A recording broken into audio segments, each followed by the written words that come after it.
സ്വർണ്ണവിലയിൽ എന്ത് സംഭവിച്ചു നോക്കുമ്പോൾ സ്വർണ്ണവിലയിൽ എന്ത് സംഭവിച്ചു, ഇനി എന്ത് സംഭവിക്കും എന്ന് പറയുന്നതിന് മുമ്പ് എന്ത് സംഭവിച്ചു എന്ന് നോക്കുന്നതായിരിക്കും നല്ലത്. നമുക്കറിയാം, സ്വർണ്ണവില ജനുവരി 2026 എന്ന് പറയുന്നത് ഓൾ ടൈം ഹൈ. അന്താരാഷ്ട്ര വിപണിയിൽ ഏകദേശം $5600 ടച്ച് ചെയ്യുകയും ഇപ്പൊ ഏകദേശം അത് അവിടുന്ന് താഴെ വന്നിട്ട് 34% താഴെ വന്നു. അവിടുന്ന് താഴേക്ക് $4100 ഉള്ളൂ. ഇന്ന് $5000 നിന്നും $1600 വളരെ പെട്ടെന്നാണ് താഴേക്ക് വന്നിട്ടുള്ളത്. അപ്പോൾ നമ്മുടെ ഇന്ത്യൻ വിപണിയിൽ അത്രയും വന്നിട്ടില്ല. ശരിക്കും അതൊരു 15% 20% റേഞ്ചിലാണ് ഇന്ത്യൻ വിപണിയിൽ താഴേക്ക് വന്നേക്കുന്നത്. ഏകദേശം ഒരു പവന് 17,000, ഒരു ഗ്രാമിന് 17,000 രൂപ ഉണ്ടായിരുന്ന നിന്ന് 14,000 രൂപ തലത്തിലേക്ക് വന്നിട്ടുണ്ട്. പക്ഷെ നമുക്ക് അത് ഇന്ത്യയിൽ അധികം കാര്യമായി അഫക്ട് ചെയ്യാത്തതിന് ഒരു കാരണം രൂപയുടെ മൂല്യത്തിൽ ഉണ്ടായിട്ടുണ്ടായിരുന്ന ശോഷണമാണ്. ഇപ്പൊ രൂപ ഡിപ്രീഷിയേറ്റ് ചെയ്യുകയും അതോടൊപ്പം തന്നെ ഇന്റർനാഷണൽ പ്രൈസ് മുകളിലേക്ക് പോവുകയും ചെയ്തിട്ടുണ്ടെങ്കിൽ ഗോൾഡിന്റെ വില വളരെ രീതിയിൽ മുന്നോട്ട് പോയേനെ.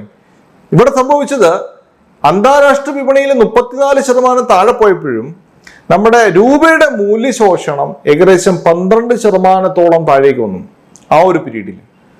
അപ്പോൾ 12% താഴേക്ക് വന്നതുകൊണ്ട് നമുക്ക് ഇന്ത്യൻ വിപണിയിൽ അത് കാര്യമായിട്ട് ബാധിച്ചിട്ടില്ല. എന്നാൽ പോലും നമുക്കറിയാം, ഒരു പവന് 1,31,000 രൂപ വരെ പോയിരുന്നതാണ് ഇപ്പോൾ കാണുന്ന 1,10,000, 12,000, പിന്നെ 17,000 രൂപ വരെ ഒക്കെ വന്നു നിൽക്കുന്നത്.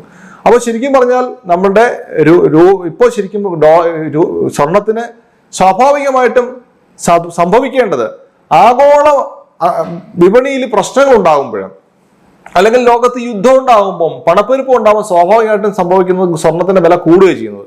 പക്ഷെ ഇത്തവണ സംഭവിച്ചത് സ്വർണത്തിന്റെ വില ആഗോള വിപണിയിൽ താഴേക്ക് വരിച്ചിട്ടുള്ളത്. അത് സൂചിപ്പിക്കുന്ന ട്രെൻഡ് എന്ന് പറയുന്നത് സ്വർണ്ണ വിപണിയിൽ വരും ദിവസങ്ങളിൽ അടുത്ത കാലത്തായിട്ട് കുറച്ചും കൂടെ താഴേക്ക് വരാനുള്ള സാധ്യതയുണ്ട്. പ്രത്യേകിച്ചും നമ്മുടെ ആഗോള വിപണിയിൽ ഈ യുദ്ധത്തിന്റെയൊക്കെ കണ്ടീഷൻ മാറുകയാണെങ്കിൽ നമ്മുടെ കറൻസികളൊക്കെ അപ്രീഷിയേറ്റ് ചെയ്യപ്പെടുന്ന അല്ലെങ്കിൽ കൂടുതൽ ഡിപ്രീസിയേഷനിലൊക്കെ പോകാതിരിക്കുന്ന സാഹചര്യം വന്നാൽ വരുന്ന 1-2 മാസങ്ങളിൽ കുറച്ചും കൂടെ താഴേക്ക് വരാനാണ് സാധ്യത കാണുന്നത്. പ്രത്യേകിച്ച് ഇപ്പോൾ ശരിക്കും പറഞ്ഞാൽ നമ്മുടെ സ്വർണ്ണ വിപണിയിൽ നമ്മുടെ ഇന്ത്യൻ പ്രൈസ് നിൽക്കുന്നത് 2-3 കാര്യങ്ങളെയാണ്. ഒന്ന്, കറൻസിയുടെ ഡിപ്രീസിയേഷൻ. 89 രൂപ ഉണ്ടായിരുന്നതാണ് 96 രൂപയ്ക്ക് വന്നിരിക്കുന്നത്. അപ്പോൾ ഒരു കാര്യം. രണ്ടാമത്തെ കാര്യം എന്ന് പറഞ്ഞാൽ നമ്മുടെ ഇമ്പോർട്ട് ഡ്യൂട്ടി 6% ഉണ്ടായിരുന്ന ഇമ്പോർട്ട് ഡ്യൂട്ടി 15% മാറി. കഴിഞ്ഞ 4 മാസം മുമ്പുള്ള പല ഇന്റർവ്യൂകളിൽ ഞാൻ പറഞ്ഞിരുന്നത് നമ്മുടെ സ്വർണത്തിന്റെ അന്നേ നമുക്ക് ഇമ്പോർട്ട് ഡ്യൂട്ടി നമ്മൾ ഇമ്പോസ് ചെയ്തിരുന്നുവെങ്കിൽ ഒരു പക്ഷെ കറൻസി ഇത്രയധികം ഡിപ്രീഷിയേറ്റ് ചെയ്യില്ലായിരുന്നു. ഇപ്പൊ ഏകദേശം 6% ഉണ്ടായിരുന്ന ഇമ്പോർട്ട് ഡ്യൂട്ടി 15% ഇത് തിരിച്ച് 6% കൊണ്ടുവരാനുള്ള ചില സാധ്യതകൾ കാണുന്നുണ്ട്. എന്തുകൊണ്ടാന്ന് ചോദിച്ചാൽ ഇന്ത്യയിലെ പ്രധാനപ്പെട്ട ജുവലേഴ്സ്, നമ്മുടെ ഗുജറാത്ത് ബേസ്ഡ് ആയിട്ടുള്ള ജുവലേഴ്സ് എല്ലാം തന്നെ ഗോൾഡ് ഇമ്പോർട്ട് ചെയ്തിട്ട് ആഭരണങ്ങളായിട്ട് തിരിച്ചു കയറ്റി പോകുന്നുണ്ട്. അതുകൊണ്ട് അവരുടെ ബിസിനസ്സിനെ ഇമ്പോർട്ട് ഡ്യൂട്ടി 6 നിന്ന് 15 കൂട്ടുന്നത് അവരുടെ പ്രോഫിറ്റ് മാർജിൻ കുറയാനുള്ള വലിയൊരു സാധ്യതയാണ്. അപ്പോൾ അത് അധികകാലം നീണ്ടു നിൽക്കാനുള്ള സാധ്യതയില്ല. ഇതൊന്ന് സ്റ്റെബിലൈസ് ആയതിനു ശേഷം ഈ 15% 6% കൊണ്ടുവരും. അങ്ങനെ 6% കൊണ്ടുവരുമ്പോൾ എന്ത് സംഭവിക്കും? നമ്മുടെ വിലയിൽ ആ വില റിഫ്ലക്ട് ചെയ്യും. നമുക്ക് കൈ കിട്ടുന്ന വില എന്ന് പറയുന്ന ഇമ്പോർട്ട് ഡ്യൂട്ടി, വാറ്റ്, അതുപോലെ സ്വർണത്തിലുള്ള വാറ്റ്, അതോടൊപ്പം തന്നെ പണിക്കൂലിയിലുള്ള വാറ്റല്ല GST വരുന്നത്.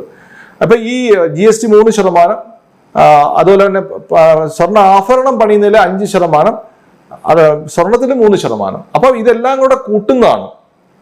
പ്ലസ് നമ്മുടെ ഇമ്പോർട്ട് ഡ്യൂട്ടിയും കൂടെ കൂട്ടുന്നതാണ്, കറൻസി ഡിപ്രീസിയേഷൻ കൂടെ കൂട്ടുന്നതാണ് നമ്മുടെ കയ്യിൽ കിട്ടുന്ന സ്വർണത്തിന്റെ വില എന്ന് പറയുന്നത്. അപ്പം ആ പ്രൈസിൽ ഇമ്പോർട്ട് ഡ്യൂട്ടി 15 നിന്ന് 6 വന്നാൽ സ്വർണ്ണ വില ഇറങ്ങാൻ സാധ്യതയുണ്ട്. അതോടൊപ്പം തന്നെ രൂപയുടെ മൂല്യം ഈ യുദ്ധത്തിന്റെ സാഹചര്യം മാറി നല്ലൊരു ലോക സാഹചര്യം വരികയാണ്. നമ്മുടെ കറൻസി കൂടുതൽ അപ്രീഷിയേറ്റ് ചെയ്യപ്പെടുക, 1 രൂപ 2 രൂപ തിരിച്ചു പിടിക്കുക ബാക്കിലേക്ക്. 96 നിന്ന് 94 90 വന്നാൽ സ്വർണ്ണവില വീണ്ടും താഴേക്ക് വരും. പിന്നെ മൂന്നാമതൊരു കാര്യം, ആഗോള വിപണിയിൽ ഇനി വരുന്ന 2-3 മാസം സീസണലി കുറച്ച് ഡൗൺ ട്രെൻഡ് ഉള്ള സമയമാണ്. അപ്പോൾ ആ സമയത്ത് 1-2 മാസം, ജൂൺ, ജൂലൈ, ഓഗസ്റ്റ് വരെയൊക്കെ കുറച്ച് ഡൗൺ ട്രെൻഡ് വരുന്നതാണ്. അപ്പോൾ ഈ പീരീഡിൽ വീണ്ടും കുറച്ചും കൂടെ ആഗോള വിപണിയിൽ താഴെ പോയാൽ, ഇപ്പൊ തന്നെ 34% താഴെ വന്നിട്ടുണ്ട്. ഇനി $4,100 നിന്ന് $3,900 വന്നു കഴിഞ്ഞാൽ ഇന്ത്യൻ വിപണിയിൽ വീണ്ടും സ്വർണത്തിന് താഴ്ച കാണാനുള്ള സാധ്യതയുണ്ട്. പക്ഷെ അതിനുശേഷം ഒരു 3-4-5 മാസത്തിന് ശേഷം ഇന്ത്യൻ വിപണി ഒരു ഒക്ടോബറോട് കൂടി ഒന്ന് മെച്ചപ്പെട്ട് വന്നാൽ, നമ്മുടെ മാന്ദ്യമൊക്കെ ഒന്ന് മാറി കൂടുതൽ കാശ് വന്നു കഴിഞ്ഞാൽ, അതിന് സ്പെൻഡിങ് കൂടി കഴിഞ്ഞാൽ വീണ്ടും അവിടെ നിന്ന് ചെറിയ രീതിയിലുള്ള അപ്സൈഡ് കാണാനുള്ള സാധ്യതയുണ്ട്. പെട്രോൾ ഡീസൽ വില തീരുമാനിക്കുന്നത് 2-3 കാര്യങ്ങളാണ് ഇതേപോലെ. ഒന്ന് പ്രധാനമായിട്ടും നേരത്തെ പറഞ്ഞ പോലെ അന്താരാഷ്ട്ര വിലയിലുള്ള വിപണിയിലെ ഏറ്റക്കുറച്ചിലുകൾ. ഇപ്പോൾ യുദ്ധത്തിന്റെ അവസാനിക്കുന്നു എന്നുള്ള വാർത്തകൾ വന്നപ്പോൾ തന്നെ ഏകദേശം $80 താഴേക്ക് വന്നിട്ടുണ്ട്. അപ്പോൾ അതൊരു കാര്യമാണ്. രണ്ടാമത്തെ എന്ന് പറയുന്നത്, നമുക്ക് കിട്ടുന്നത് അത് രൂപ കൊടുത്തിട്ടാണല്ലോ, രൂപ ഡോളറാക്കി മാറ്റിയിട്ടാണ് വരുന്നത്. അപ്പൊ രൂപ ഡോളറാക്കാൻ വേണ്ടി കൂടുതൽ ചെലവുണ്ടെങ്കിൽ, അതായത് നമ്മുടെ രൂപയുടെ ഡിപ്രീസിയേഷൻ, രൂപയുടെ മൂല്യം താഴേക്ക് പോവുകയാണെങ്കിൽ, 96 പോവുകയാണ്, 98 പോവുകയാണെങ്കിൽ നമുക്ക് വലിയ വ്യത്യാസം, പെട്രോളിന്റെ വില കുറയാനുള്ള സാധ്യതയില്ല. പിന്നെ മൂന്നാമത്തെ കാര്യം, ഗവൺമെന്റുകളുടെ ടാക്സ്, അത് എക്സൈസ് ഡ്യൂട്ടി ഉണ്ട്. അതോടൊപ്പം തന്നെ നമ്മുടെ സ്റ്റേറ്റ് ഗവൺമെന്റിന്റെ വാറ്റ്, അത് വളരെ പ്രധാനപ്പെട്ട ഒരു കാര്യമാണ്. സ്റ്റേറ്റ് ഗവൺമെന്റിന് വേണമെങ്കിൽ പല സംസ്ഥാനങ്ങളിലും പല വിലയാണ്. നമ്മുടെ കേരളത്തിന്റെ വിലയേക്കാളും വളരെ താഴ്ന്ന വിലയാണ് ഡൽഹി, ഹരിയാനയിലുള്ളത്. കാരണം എന്ന് വെച്ചാൽ അവിടുത്തെ വാറ്റ് കുറച്ചും കൂടെ കുറവാണ്. നമ്മുടെ വാറ്റ് എന്ന് പറയുന്നത് ഏകദേശം 30.5, പിന്നെ സെസ് എല്ലാം കൂടെ കൂട്ടി ഏകദേശം 33 രൂപയോളം നമ്മൾ സ്റ്റേറ്റ് ഗവൺമെന്റിന് നമുക്ക് പെട്രോളിൽ നിന്നും 1 ലിറ്റർ പെട്രോളിൽ ഏകദേശം 30 മുതൽ 33 രൂപ വരെ സ്റ്റേറ്റ് ഗവൺമെന്റ് എടുക്കുന്നുണ്ട്. അതുപോലെ തന്നെ സെൻട്രൽ ഗവൺമെന്റ് ഏകദേശം 17 രൂപയോളം എടുക്കുന്നുണ്ട് എക്സൈസ് ഡ്യൂട്ടി ആയിട്ട്. പിന്നെ അത് 17 രൂപ എടുക്കുന്നുണ്ടെങ്കിലും നമ്മുടെ ഫിനാൻസ് കമ്മീഷൻ റിപ്പോർട്ട് അനുസരിച്ച് 41% തിരിച്ചു തന്നെ വരുന്നുണ്ട്. അപ്പം ഏകദേശം നമ്മുടെ ഈ ഗവൺമെന്റിന്റെ ടാക്സും പെട്രോൾ വിലയെ ബാധിക്കും.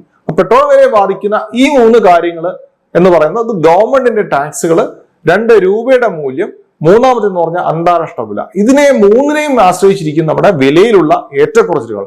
പൊതുവെ അത് വലിയ രീതിയിൽ ഇറങ്ങിപ്പോകാനുള്ള, പെട്രോൾ വില കുറയാനുള്ള സാധ്യത കുറവാണ്. അങ്ങനെ ഒരു സാഹചര്യം ഉണ്ടായാൽ തന്നെ, കാരണം നമ്മുടെ റവന്യൂ കറണ്ട് അക്കൗണ്ട് ഡെഫിസിറ്റ് ഒക്കെ മാനേജ് ചെയ്യാൻ വേണ്ടിയിട്ട് കഴിഞ്ഞ മാസങ്ങളിൽ ഉണ്ടായ നഷ്ടം ബാലൻസ് ചെയ്യാനെ കൊണ്ട് ഗവൺമെന്റിന് കിട്ടാവുന്ന നല്ലൊരു സോഴ്സും കൂടിയാണ്. പിന്നെ നമ്മൾ മറ്റൊരു പ്രധാനപ്പെട്ട ഒരു കാര്യം എന്ന് പറയുന്നത്, വില ഒരു ഉൽപ്പന്നത്തിന്റെ കാര്യമായിട്ട് കുറഞ്ഞു കഴിഞ്ഞാൽ, ഇപ്പൊ പെട്രോളിന്റെ വില നമ്മൾ ഹിസ്റ്റോറിക്കലി പരിശോധിച്ചു കഴിഞ്ഞാൽ ഒരു വെളിച്ചെണ്ണയുടെ വില വർധന പോലെയോ അല്ലെങ്കിൽ നമ്മുടെ ശരാശരി ഇൻഫ്ലേഷൻ പോലെയോ വരുന്നില്ല. അപ്പൊ ശരിക്കും നമ്മൾ ഒരു 10 വർഷം 20 വർഷം ബാക്കിലുള്ള ഒരു ചായയുടെ വില, അല്ലെങ്കിൽ 20 വർഷം മുമ്പ് ഒരു ചായയുടെ വില നമുക്ക് 2 രൂപയായിരുന്നെങ്കിൽ ഇന്ന് അത് ഏകദേശം 16 രൂപ 15 രൂപ കൊടുക്കണം. അതിന് പെട്രോൾ വില ഡയറക്റ്റ് ആയിട്ട് ബന്ധപ്പെടുന്നില്ല. പക്ഷെ പെട്രോൾ വില അങ്ങനെയല്ല. പെട്രോൾ വില ഈ 3 കാര്യങ്ങളെയും കൂടെ ആശ്രയിച്ചിരിക്കുന്നു. അപ്പൊ അതുകൊണ്ട് അങ്ങനെ കാര്യമായിട്ട് താഴെ പോകാനുള്ള സാധ്യത കാണുന്നില്ല. അങ്ങനെ വന്നാൽ ആ മേഖല, ആ സ്ഥലത്തില് ഗവൺമെന്റുകൾ ഇടപെട്ട് ആ ടാക്സ് ബാലൻസ് ചെയ്യും. ഇപ്പം എക്സൈസ് ഡ്യൂട്ടി ഓൾറെഡി കുറച്ചിട്ടുണ്ട്. ആ കുറച്ച് എക്സൈസ് ഡ്യൂട്ടി കുറച്ചും കൂടെ മുന്നോട്ട് കൊണ്ടുപോകാൻ സാധ്യതയുണ്ട്. യുദ്ധം തീർന്നാലും വലിയ രീതിയിലുള്ള ഒരു കുറവ് നമുക്ക് പെട്രോൾ പ്രൈസിൽ വരാനുള്ള സാധ്യത ഇല്ല എന്നാണ് എന്റെ വിശ്വാസം.